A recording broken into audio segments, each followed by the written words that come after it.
Get Rich Education is brought to you by Norada Real Estate Corporate Direct and Ridge Lending Group. Cash flow real estate investors, this is Get Rich Education's Keith Weinhold. Did you know that you can finance up to 35 income properties all with one lender?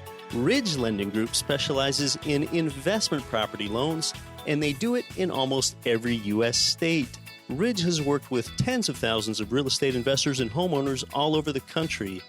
They've been doing this for investors for so long that at this point, they've helped more families realize their dreams of becoming real estate investors than any other mortgage lender in the country. To find out more, visit ridgelendinggroup.com.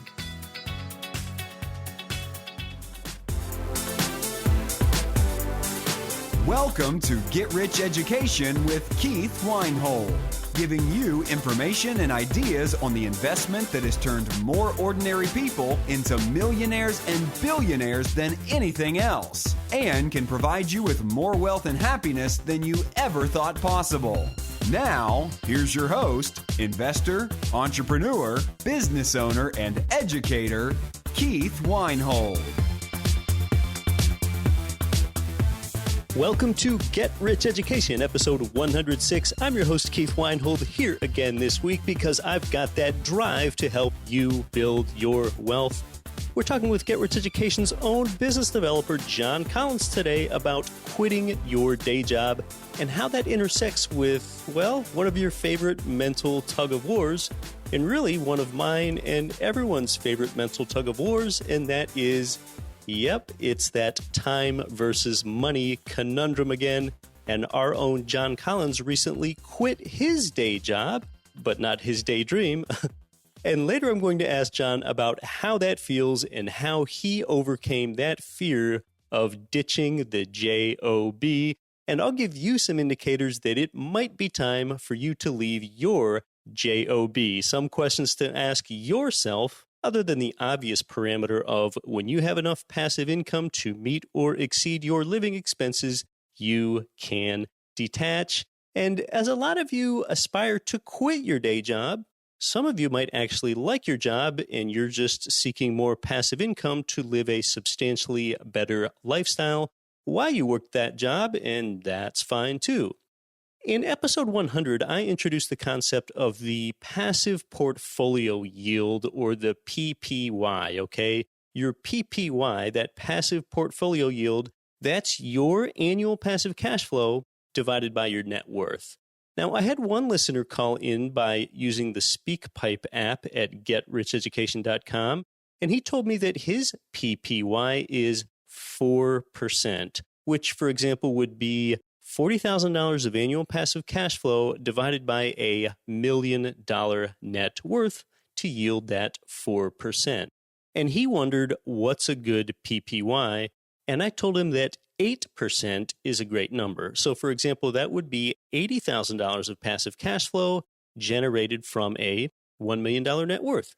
That is achievable if you've turned enough of your equity into cash flow, okay? And often that's by using turnkey real estate or apartment buildings, or if you've qualified for all that you can there, maybe converting more of your equity into cash flow by using mortgage notes.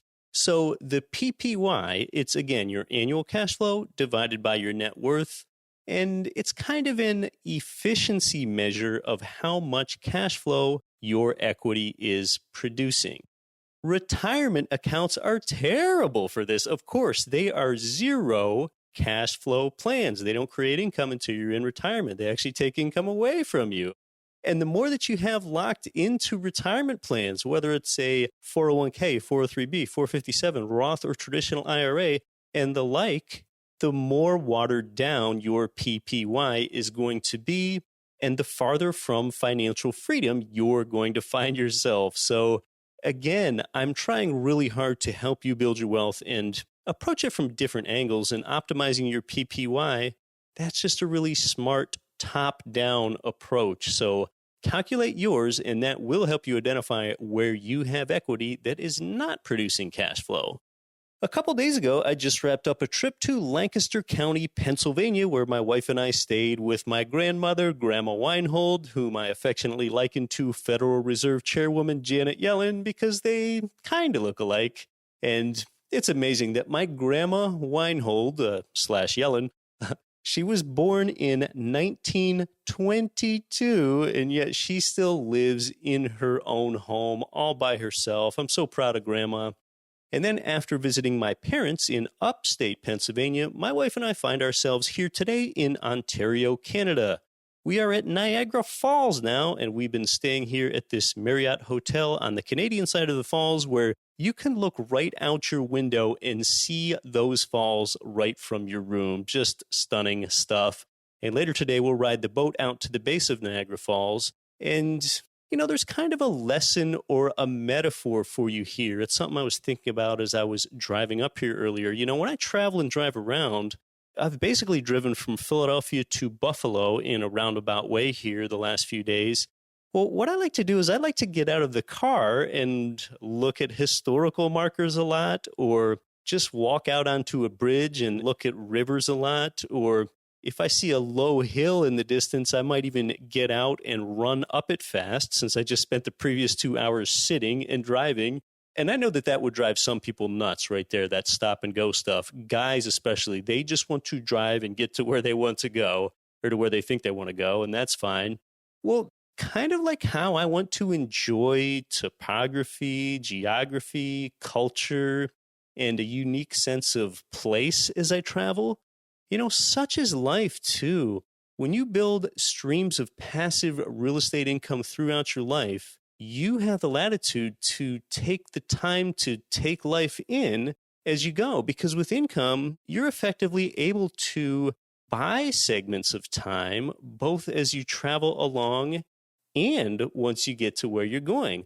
Well, that's unlike a stock investor that chooses to buy and hold for capital gains, okay? They're hoping for a great retirement at the end of their journey, and that's it. And then at the end of their journey, they learn that they didn't have the money to live a great life. And even if they did accumulate enough to have a great life at the end, when they're in their 60s or 70s, they lack the energy, the vitality, or the vibrant life. So the destination wasn't as great as they had hoped for either. Plus, now they can't retrace their steps and get a richer journey back because it's just simply too late. And you know what a nice year for a stock investor is? Okay, let's just say this hypothetically. Let's say that next year, the Dow Jones Industrial Average begins the year at 19,000 points. January 1st of next year, which is just a couple months away now, we'll say it's at 19,000. Then throughout the course of next year, let's just say that the Dow surges a full 1,000 points. Yeah, so by the end of next year, the Dow is at 20,000 points. I mean, what an exciting time to be a stock investor, right? The portion of their portfolio invested in the market would have felt the full brunt of that 1,000 point gain. Awesome, right? No, not awesome. As a GRE listener, you might already know where I'm going with this, okay? For those invested in the Dow, if it increases from 19,000 points to 20,000 points next year, you are not gaining ground at all. Because that gain from 19,000 to 20,000 points, that is just an annual gain of a lowly 5.25%. All right, well, 5.25%, that really isn't much different than the real rate of inflation, okay? Not the government reported rate, but a realistic annual diminished purchasing power of the dollar, was probably about commensurate with that phantom gain. If you don't want to believe that and you want to believe it's 3 or 4%, since we're in a somewhat low inflation environment, that would still only be a gain of 1 or 2%. And we're not even counting the other drags on your real rate of return other than just inflation, okay? So often that buy and hold stock investor thinks that they got ahead by trying to get to the destination quickly, and they're just transfixed on checking the market every day. And ultimately, they're so satisfied that the market gained 1,000 points by the end of next year in this hypothetical, but they didn't even stop to ponder that that's only a nominal gain. The real gain is nothing. And it's often even less than nothing once, in addition to inflation, one factors in the fees, once one factors in that emotional predisposition to buy and sell at exactly the wrong time, no matter how cognizant one tries to be of that fact. And then if their account isn't even tax shielded, the return would be even deeper into the negative, okay? And of course, that's a really simplified example right there, but if you are invested instead, like we are, in strategically purchased, leveraged, cash flowing real estate, you would have enjoyed the journey more because you're getting cash flow as you go, and you're going to enjoy the destination more, and you could realistically expect annual returns of 25% or more with no inordinate risk. And that might still be 20% in inflation-adjusted terms. Okay, that's an ability to enjoy the journey along with the destination right there. Now, let's say that a person is of the type where they just don't have any interest in financial education. I mean, just none, okay? And that isn't you, or you wouldn't be listening to this show. Well, that person with no interest, they're just going to wear a blindfold and throw darts at either real estate to buy or stocks to pick. Well, you know what? In that case, I would actually say that that person is going to be better off with stocks, okay? With stocks and mutual funds, we've discussed how you're not getting ahead after the drag of inflation, fees, emotion, and taxes, but a blindfolded real estate picker would actually make out worse. But now, when it comes to those that obtain just some education with stocks and mutual funds, they still don't perform much better than a blindfolded throwing darts at stocks, okay? But you're smarter than that. You're obviously not wearing a blindfold.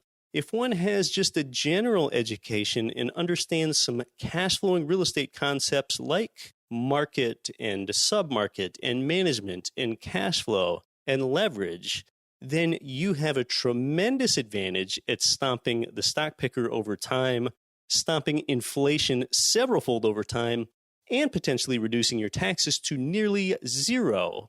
So with no education at all, stocks beat real estate, and with some education, real estate beats stocks handily several-fold. Now, to accelerate your real estate success, I do not believe in self-management. Don't self-manage for long, and you don't ever have to self-manage property at all. If you can, just 1 to 2 years of self-management can help you, sure, but don't get bogged down in self-management for too long. Scale yourself. That's where the real wealth is built. Now, it is just helpful when you can understand the monthly statement that you receive from your property manager, okay? That's kind of like your monthly interface with management. And reading that really doesn't take much more education than reading your monthly or quarterly mutual fund statement either. Now, the word passive is technically kind of a misnomer in real estate, but I don't even think I spend 2 hours a month looking over my property management statements from the various markets that I'm invested in. I know it's far less than that. It's probably 2 hours in total with all my passive real estate activity. And we're only calling it 2 hours because maybe once in a while I do something like shop for better insurance providers every once in a great while, and activities like that might average it back to about 2 hours a month. Now, here's an example. Recently, I was scanning through one of my property management statements, and I noticed 2 things that I was charged for that I should not have been, okay? I noticed a $90 charge to clear a toilet and a $120 charge to maintain a clothes washing machine. And then I replied in an email back to the manager about why I was charged for these 2 things. So number one, an object gets in a toilet because a tenant or their guest stuffed something in there. It does not float up from out in the street. That's the tenant's responsibility to clear that, not mine. They got that in there. And the second thing was the clothes washing machine inside an apartment building laundry room needed some maintenance. I can't remember what it was. I don't actually own those washers and dryers, even though that's my building and my building's laundry room. A vendor owns those washing machines and dryers. So the way it works is the vendor gets 40% of the tenant laundry machine income for supplying the machines, and I get 60%. Part of the contract between me and the washer and dryer vendor is that they have to maintain and repair and replace the washing machines over time. That's all on them. So that $120 washing machine repair bill was charged to me from the property manager when it should not have been. That's something that the appliance vendor handles. So When I told the property manager about this, what I learned is that they had a new employee and she just didn't quite understand how these things worked yet. So I let them know gently that they might want to refine their system so that this doesn't happen again. They're companies, they have people, they have turnover. Sometimes things happen. That's just the kind of thing that you want to look over for on your property manager statement. And real estate is a people and numbers business. So there's just different people that you're going to have to deal with and they turn over time. But that's what I mean. Direct real estate investing, it's not quite fully passive, but it is pretty darn close. And even on a return on time invested basis, the financial returns make it all worthwhile for just minimal involvement on my part. And I actually just told the property management company that they could keep that $200+ anyway because they didn't charge me the lease up fee on a recent vacancy. So, well, we're going to talk about time versus money here. And for you, how time versus money intersects in one place, and that is in your job. And just think about this. A kid is outdoors playing, and that kid looks up to the sky at a jet plane. That kid wonders how awesome it would be to be a grown-up and fly that huge jet someday. That kid's parents tell him that it would be great to be a pilot. You'll have prestige, at least in their eyes, they'll have money. People are going to look up to you. But you know what? That pilot up there in the sky, he wishes he were on the ground back at home because he misses his family. That pilot isn't free. In fact, after a couple years, it's pretty easy for the pilot to forget the reasons that he wanted to become a pilot, or even remember where he is in the country or the world as he crosses 2 or 3 jet-lagged time zones each way every round trip that he makes, okay? And a lot of jobs are like that. So things just aren't always what they seem, and what society deems as prestige certainly is not freedom. If you aren't using Garrett Sutton's Corporate Direct to protect your real estate, you've really got to ask yourself why. I'll be back with Get Rich Education's own John Collins, JC's, back up in the place to be right after this. Are you having a hard time finding great investment properties? Unfortunately, the best deals are rarely found locally. Successful investing begins with the right properties in the right markets. Norada Real Estate provides everything you need to invest in the best deals across the U.S. Our simple, proven system will help you create real wealth and passive monthly cash flow. Get your free copy of the ultimate guide to passive real estate investing at noradarealestate.com/guide. That's NORADA realestate.com/guide. You've worked hard to acquire real estate. Don't lose it in a blue instant. We live in a litigious society. Assets must be protected. Rich Dad advisor Garrett Sutton founded Corporate Direct to provide strong and effective asset protection for all investors in America. Corporate Direct offers personalized attention to your specific situation and is very affordable. Call 800-600-1760 and mention Get Rich Education for a $100 discount on all formations. Garrett Sutton wrote Loopholes of Real Estate, Start Your Own Corporation, and Toxic Client, among other bestsellers. He and his experienced team at Corporate Direct want you to be protected right now and with proper corporate maintenance into the future. Visit corporatedirect.com today for a free incorporation kit or call 800-600-1760 for your Get Rich discount. That's corporatedirect.com at 800-600-1760. This is Rich Dad Advisor Garrett Sutton. To grow your wealth, listen to the always valuable Get Rich Education.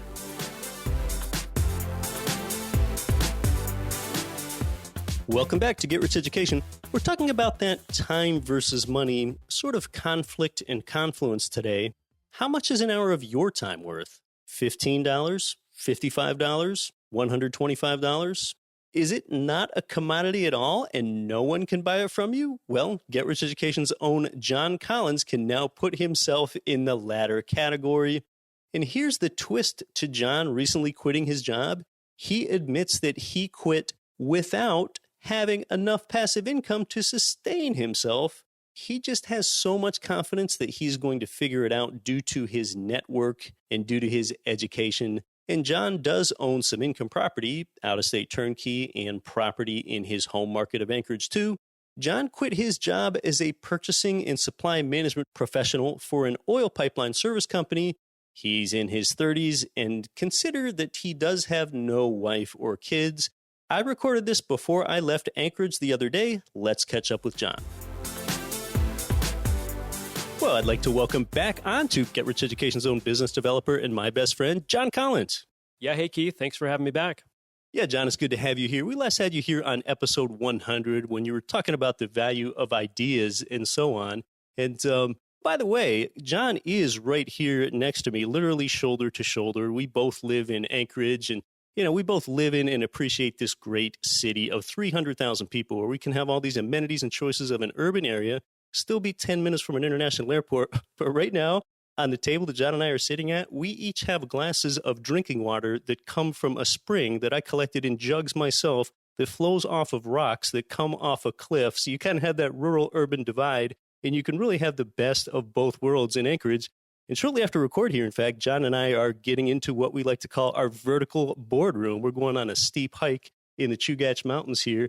So we do like to get out and travel a lot. And John, you've got to be the person more devoted to education and financial education and personal growth and development than anyone I've ever known. You get on a plane a lot nationally and internationally to stay educated. I can't even think of all the events that you've been to. You've been to Rich Dad events. You went to New Jersey for a Tony Robbins event. Just a couple months ago, you dipped down to San Francisco to go to the Singularity University event. You've been to the Genius Network event in Phoenix not too long ago with Joe Polish and Peter Diamandis. You go to crowdfunding events. You've been to a ton of real estate guys events. You've even appeared on their show, and you've appeared as a guest on other shows. I mean, you're even a regular contributor at our local Small Business Development Center here in Anchorage.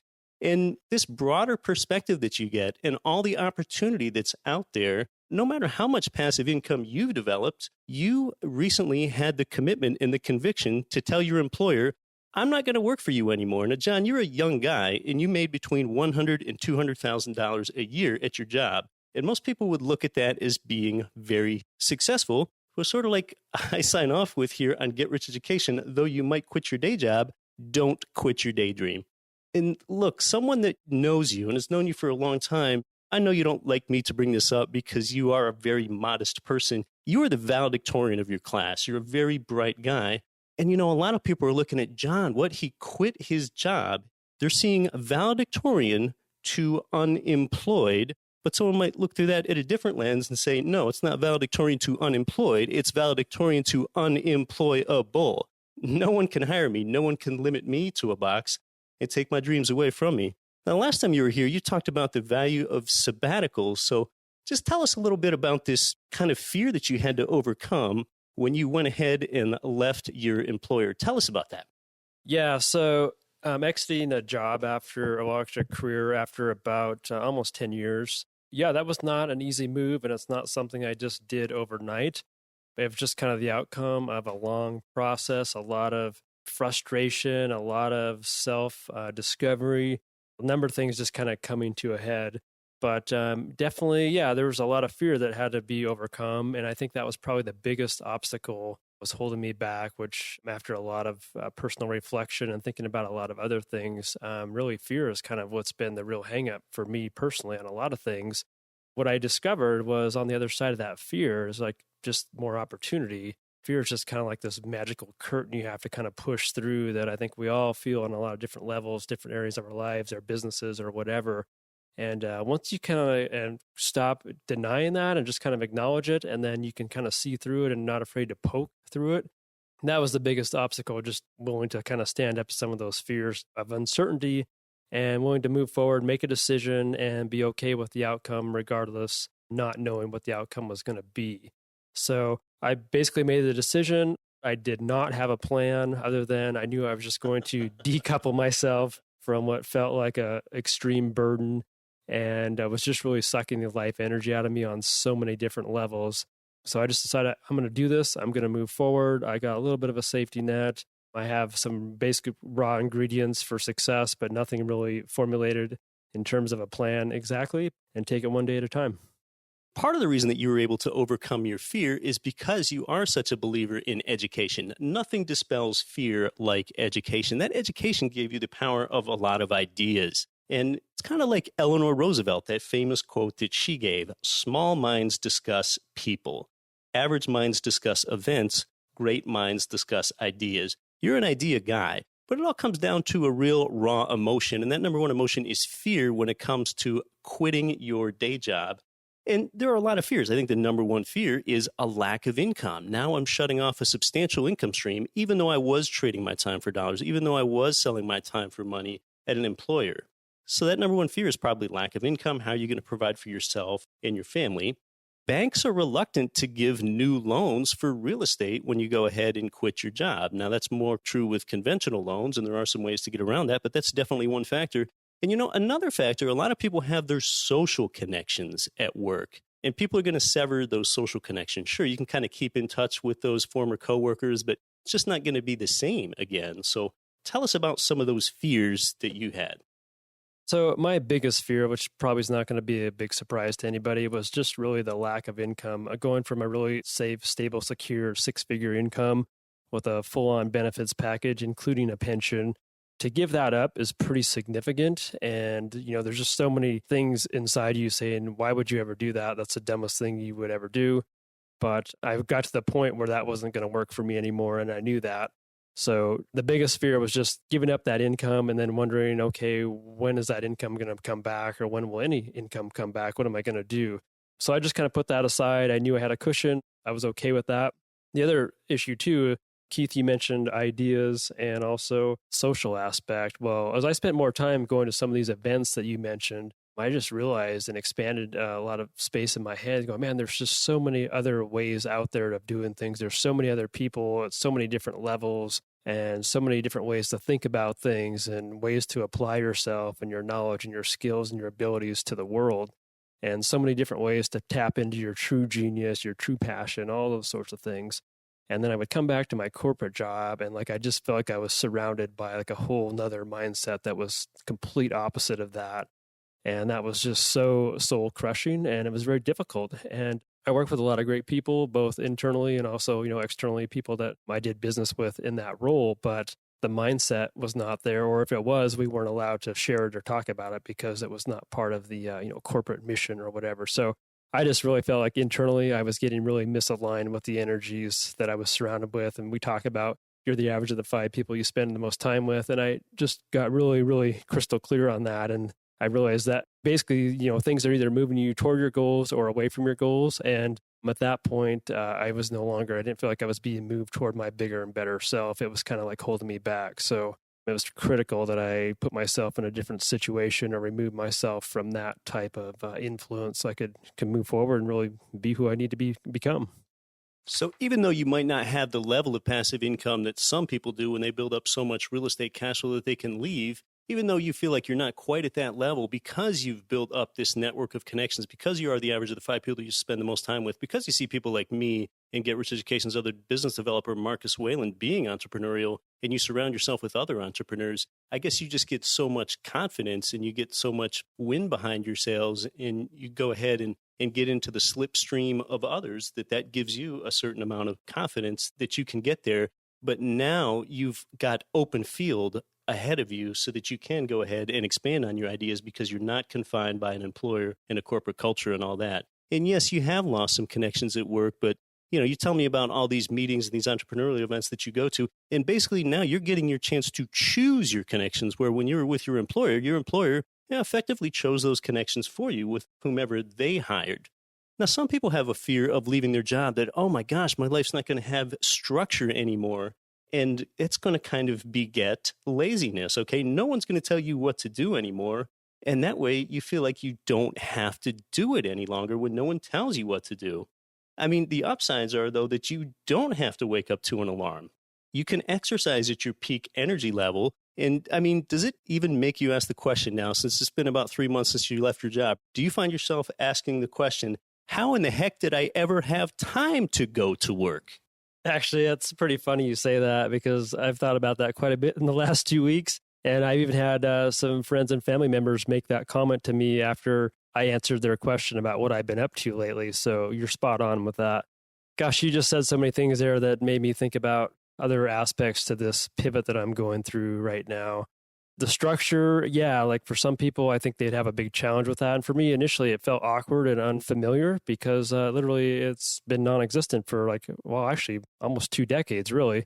But as soon as you kind of like get over that initial unfamiliarity, then you start to explore it and expand it and realize like, okay, we've just taken the guardrails off now. And now I really can, for the first time in my life, in some cases, for me, that's what I feel like it is I can really explore who I really am and like get crystal clear on what I want to do, what kind of energy I have, what kind of energy I want to put out into the world, what kind of projects I want to work on, who I want to work with, what impact I want to leave, and what purpose I want to have, all those things. And it's not something that you just flick a switch and you have all this clarity. It's been a process. I've had a lot of time to sit and think about things. I've been on long walks. I've been on a lot of great climbs here in the mountains by myself, thinking about things. It takes a while to decouple yourself and unwind and peel back all those layers, all those limitations that get put in your head from a very, very early age, whether it was a school system, your upbringing, your employer, or whatever situation you've been in. So for me, there was a lot of unwinding that needed to occur. But once I get deep down inside, like there's a crystal burning, shining brightly down deep inside that I'm just kind of starting to get in tune with that. Now I do have a little bit of structure. It's my own structure though. It's not 8 to 5 structure, but it's John's structure, and it works for me. And I keep refining it, and I can feel it getting better every day. And there's more clarity coming with that. I can feel the energy. I can see the energy in the people that I interact with because I'm emitting the energy, and they're bouncing that back to me. And it's like, okay, now I've progressed as a person. I've evolved, and now I can really truly be who I am inside. And I hope that's the takeaway for the listeners here. I truly believe every single person has their own unique ability, their own unique interests and passions. And I think it's so important that people take the time to discover that within themselves, whatever that is, and then really focus on that and just focus on making that's the priority. And don't worry about the money, the passive income or whatever. It's really about just kind of being who you are and putting that out there in the best way you can. And all of a sudden things will start changing. It's not like an overnight event. Like I said, it's kind of a process, but I'm just starting to go through that, and I can kind of feel the momentum gathering. So it's pretty exciting, and it feels like I'm finally getting to this point where some of the personal fog is lifting. Your spirit was freed when you left your job. Just a few weeks ago, we heard Harv Eker talk about how you want to be a free spirit, and your spirit wants to be freed. Now, let's qualify this. It was a little bit easier for you to leave your job, even though you don't feel like you have a durable passive income stream right now that's going to last you for the rest of your life. You do have enough faith in your network, and you don't have a wife or children that you have to support. That's just a really important thing to bring up. And, I think another important thing to bring up when a person's asking themselves the question, is it time for me to leave my job? Is it time for me to quit my day job and start my daydream? I've got a question for you. Do you even know when it's payday at your employer? Okay. I reached the point in my life where I didn't even know when payday was. And I hear a lot of my coworkers talk about, tomorrow's payday. And I didn't even realize that because I have so many other income streams, most of them from passive real estate. And that's one difference with John. You actually did know when payday was coming. You had that awareness to know that there was still some meaning behind that income. And maybe it's something that you'd even anticipate a little bit. And another thing that I want to tell the listeners when we're talking about time and we're talking about income and awareness of your paycheck is when you turn in your timesheet, look at the number of hours that you've compiled on your timesheet. Maybe if you're overtime eligible, you want that to be a higher number. But every time you turn in your timesheet, whether that's every 2 weeks or twice a month, think about that. That is the tangible amount right there. That's how many hours. That's how much time you're trading for dollars. That's how much time that you're selling for money. And you know what, John Collins, you're a rare guy because not only are you so motivated by education, somewhat paradoxically here, this is Get Rich Education. You're one of the people that's least motivated by money than anyone I've ever known. Yeah, it's kind of an interesting comment there. It wasn't always that case. That's just some of the personal clarity I've kind of come to grips with here recently. I mean, yeah, what kind of started me out on this financial education investing journey was money. I was motivated by money. And the job that I just quit, that career field, that was all money, motivation, money driven. And that's probably primarily why I wasn't the most happy or fulfilled. And I realized I was kind of going down the wrong path. You talk a lot about doing things right versus doing the right thing. And I think I was just trying to do things right, but I wasn't necessarily doing the right thing. the whole reason I was motivated by money was because I just wanted to get away and get, financially free as soon as possible. And so I didn't have to go to that job or be stuck in a career field that I wasn't particularly passionate about, instead of doing the right thing, which would have been to really get clear and spend the time to discover what I was really passionate about and how I really wanted to spend my energy and make that the focus and not worry about how much it paid or if it even paid at all. And now that I've kind of removed that cancer from my system, I'm just focused on where I get the most energy. Like I get up every day and literally am like just going to focus on where my energy is coming from. And I just feed that and I just follow that. And like right now, I'm not producing any income in the types of things I've been involved with the last couple of weeks or even the last month. But I can tell you my happiness level is off the chart. My energy is very abundant and it feels very natural and very genuine. And the people I'm coming in contact with, the activities I'm involved in is all very positive and very passion and interest and impact driven. And I just want to keep that in the forefront. And I know that that's like unstoppable. And, the value you create, that will eventually, there will be dollars that backfill that value at some point. So that's the biggest takeaway for me. Money is great. Don't get me wrong. I mean, money that solves a lot of problems and gives us a lot of ability to do things and flexibility. But for me right now, it's been a big shift just to focus on where my energy is coming from and what gives me that energy. Just feed that and follow that. Well, I can see how happy you are. I can tell that your return on time invested is through the roof. And maybe from a merely selfish standpoint, I guess I'm a little bit more thankful that you have more time to devote to Get Rich Education. With something like Get Rich Education, you can make more of a direct impact in people's lives than you were doing supply chain management for a pipeline company like you were previously. It's something less superficial that you can connect to. So as we're kind of winding down here, John, any final thoughts on quitting your job? Yeah, I actually have two other comments I want to make here.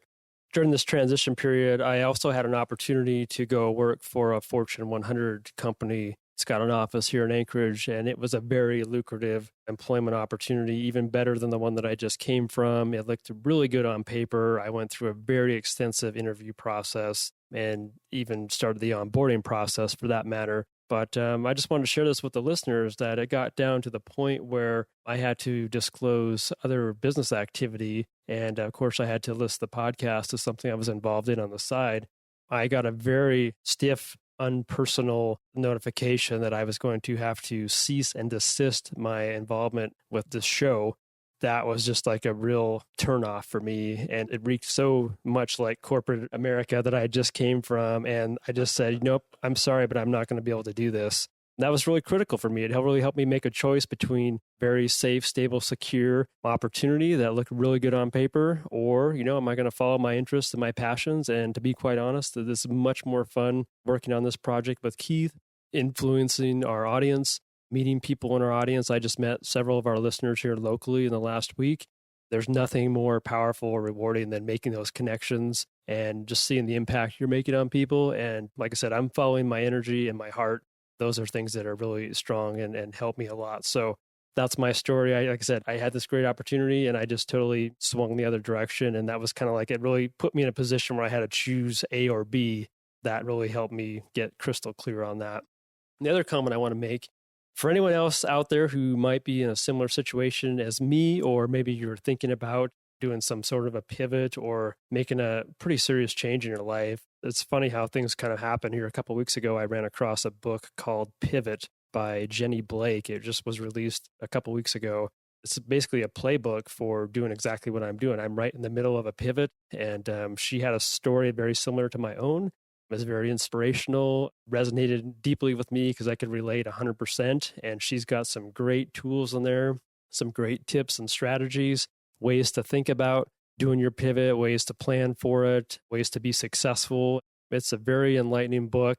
So I would highly recommend that. It's been very helpful for me, and I'm getting a lot of energy from that right now. John Collins, thanks so much for coming back on to GRE. Thanks a lot, Keith. Appreciate it. Yeah, well, you've really got to appreciate GRE's own biz dev guy, John, for laying it all out there for us. So as you obtain more passive income in your life than what your coworkers have, you'll begin to notice some things like how they talk about cutting back on expenses and how that gives them thoughts that don't even cross your mind anymore. They might be like, hey, let's plan a trip to Vegas because round trip tickets are discounted to $4.99 rather than the usual $5.50. Well, you're not going to change a week of your life due to $51, okay? When you have multiple streams of passive income, you just won't, all right? Now, back to John. When John's coworkers found out he was quitting his job and not going to another job as a young, ambitious guy, interestingly, they asked him, are you leaving the state? That might have something to do with the fact that John was in the oil industry. Alaska's an oil-rich state, and oil prices have been seriously depressed for over 2 years now, and that's created a leaner industry. I don't know how much all of this motivates you to quit your job. I mean, that's a decision that's just so personal to you. So rather than thinking of this transition as quitting your job, it's more than that. I think your theme is really more like making a new decision on how to allocate your time. That's what it's really about. And even though John can't completely rest on his passive income laurels yet, consider, too, that John kind of operates at a high level. He's a master networker. He's got a lot of knowledge. It's kind of like how Robert Kiyosaki says that knowledge is the new money. John's got the knowledge and network that he can potentially turn into tangible income. I think he has so many options, he just wouldn't know which one to take. And who knows, this might just turn into a sabbatical that he takes every 7 years, like he discussed the last time that he was here. If you choose to leave your E-quadrant employer workaday job because you do have enough passive income, that is fantastic. If you plan to leave the job because you want to be an entrepreneur, that might be great too. Just remember that entrepreneurship is not for everybody, okay? Because some people really need to be told what to do and be given templates and stencils, or they won't do anything, okay? And if you're one of those types of people, well, then you very well may be better off staying at your, what I'll actually call a turnkey job. You might be better off staying at that turnkey job longer. And I call it a turnkey job because as limiting as you might find it, think it is really a set of systems already put in place for you that you can just largely follow. Some people are going to find that their workaday job is not a turnkey job, okay? Instead, you want to build systems around you with something that you're passionate about, and that's entrepreneurship. It starts with passion, but passion alone really isn't enough. You need to be willing to blaze your own trail unless you have enough passive income to keep you afloat if you want to be an entrepreneur. So that's how this slack-jawed blogger with loafers on sees the time versus money world anyway. Yep, I've got the casual loafers on, and I'm about to loaf my way around Niagara Falls here. Rich Dad Advisor Garrett Sutton will be here on the show with me next week. And as a slack-jawed blogger with loafers on, and did you even know that I've been blogging longer than I've had this show? I also write more recently for Kiyosaki's Rich Dad Advisors. You can read all of my blogs at GetRichEducation.com. You can also watch a few instructional videos I've done right there at GetRichEducation.com. Sometimes I still hear from people that don't have the passive income that they need to quit their job, and yet they can't find the exact turnkey properties to get closer, exact addresses of for sale turnkeys to help turn their equity into cash flow. But then they tell me that they're not subscribed to our newsletter. Well, that doesn't make any sense. You can subscribe to the free GRE newsletter as well while you're over there at GetRichEducation.com and get those exact actionable opportunities. And I know most of you listen to this show on your mobile device, and all of those free resources work well on mobile too. So open up your mobile browser and check out the free videos, the blog, and the free wealth building newsletter at GetRichEducation.com that you can sign up for. I hope that you got some new perspective on quitting the day job today. Until next week, don't quit your daydream. You've been listening to Get Rich Education, telling you what the wealthy won't tell you about real estate and investing.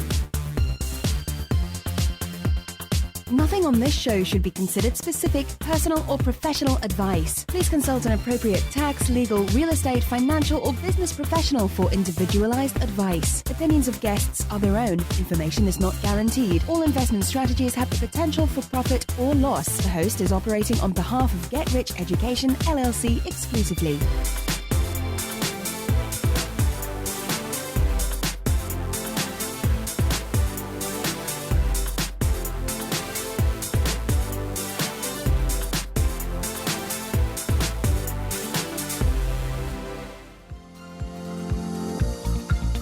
Cash flow real estate investors nationwide and worldwide, this is Get Rich Education's Keith Weinhold. Forbes has rated Memphis, Tennessee as the #1 cash flowing market in the world.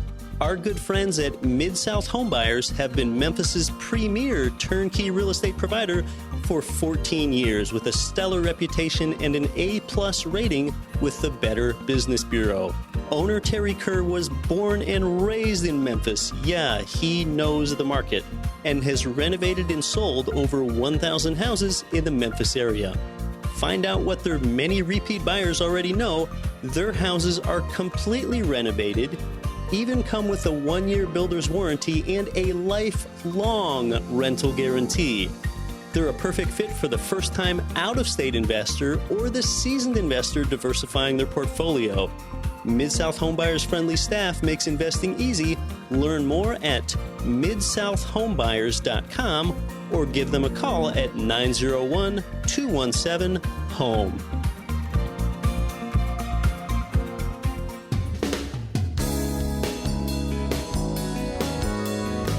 The preceding program was brought to you by your home for wealth building, GetRichEducation.com.